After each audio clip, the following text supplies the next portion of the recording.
Hello दोस्तों, तो कैसे हैं आप सब। उम्मीद है बहुत ही अच्छे होंगे और अच्छे से अपना पढ़ाई लिखाई कर रहे होंगे। तो आज की इस क्लास में हम देखने वाले हैं सामाजिक विज्ञान के महत्वपूर्ण वस्तुनिष्ठ प्रश्न जो 2025 में आपको पूछा जा सकता है। इसका पहले जो 2 चैप्टर था उसको हम कवर ऑलरेडी कर चुके हैं। यदि आप नहीं देखें तो इस चैनल पे जाके देख सकते हैं, ठीक है। तो आज हम करेंगे हिंद चीन में राष्ट्रवाद आंदोलन, ठीक है। तो क्वेश्चन इंपॉर्टेंट है, शुरू से लेकर वीडियो को लास्ट तक वॉच कीजिएगा और चैनल को सब्सक्राइब करके दोस्तों में शेयर भी कर दीजिएगा। तो अब हम चलते हैं अपने क्वेश्चन की तरफ, ठीक है। तो यहाँ पे फर्स्ट नंबर का क्वेश्चन इस प्रकार है, हिंद चीन पहुँचने वाला प्रथम व्यापारी कौन था। 2020 में, 18 में और 16 में पूछा गया क्वेश्चन इंपॉर्टेंट है, ध्यान में रखना। तो ऑप्शन है अंग्रेज, फ्रांसीसी, पुर्तगाली या डच। तो इसका ऑप्शन नंबर क्या हो जाएगा आपके पास, सी इज द राइट आंसर, पुर्तगाली, ठीक है। इंपॉर्टेंट है, इसको ध्यान में रखें। चलते हैं क्वेश्चन नंबर दूसरे की तरफ। दूसरा नंबर का क्वेश्चन है और यहाँ पे बोल रहा है अंकोर वाट का मंदिर कहाँ है। अंकोर वाट का मंदिर कहाँ है, मोस्ट इम्पॉर्टेंट ऑब्जेक्टिव है, इसको ध्यान में जरूर रखना, ठीक है। बोल रहा है वियतनाम में, थाईलैंड में, लाओस में, कंबोडिया में। तो अंकोर वाट का जो मंदिर था कहाँ पे था, वो था कंबोडिया में, ठीक है। अब चलते हैं अगले क्वेश्चन की तरफ। तो अगला क्वेश्चन यहाँ पे इस प्रकार है कि अंकोर वाट का मंदिर का निर्माण किस शासक द्वारा किया गया था। अंकोर वाट का जो मंदिर था उसका निर्माण किसने किया था, तो उसका निर्माण किसने किया था, सूर्यवर्मन द्वितीय ने किया था, ठीक है। इंपॉर्टेंट है, 2019 में पूछा गया, ध्यान में रखना, ठीक है। चलते हैं अगले क्वेश्चन की तरफ। तो यहाँ पे अगला क्वेश्चन इस प्रकार है कि मार्च 1946 में फ्रांस एवं वियतनाम के बीच होने वाला समझौता किस नाम से जाना जाता है, ठीक है।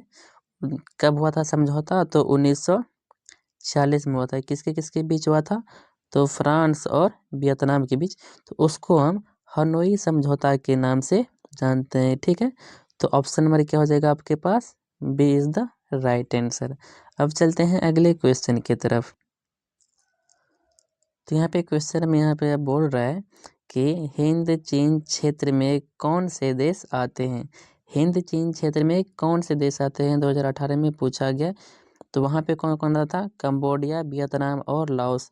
तो option number C is the right answer, Cambodia, Vietnam और लाओस तीनों किसके अंतर्गत आते हैं, तो हिंद चीन क्षेत्र के अंतर्गत आते हैं।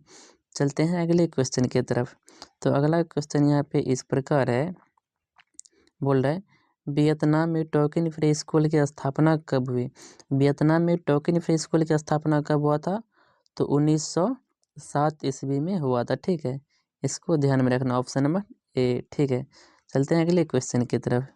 तो अगला क्वेश्चन यहाँ पे बोल रहा है हुआ हुआ आंदोलन किस प्रकृति का था। तो हुआ हुआ आंदोलन किस प्रकृति का था, तो क्रांतिकारी व धार्मिक प्रकृति का था, ठीक है। तो ऑप्शन नंबर क्या हो जाएगा आपके पास, D is the right answer. चलते हैं अगले क्वेश्चन की तरफ। तो अगला क्वेश्चन यहाँ पे बोल रहा है नरोत्तम सिंह कहाँ का शासक था। वियतनाम का, लाओस का, थाईलैंड का, कंबोडिया का। तो नरोत्तम सिंह कहाँ का शासक था, तो वो कंबोडिया का शासक था, ठीक है।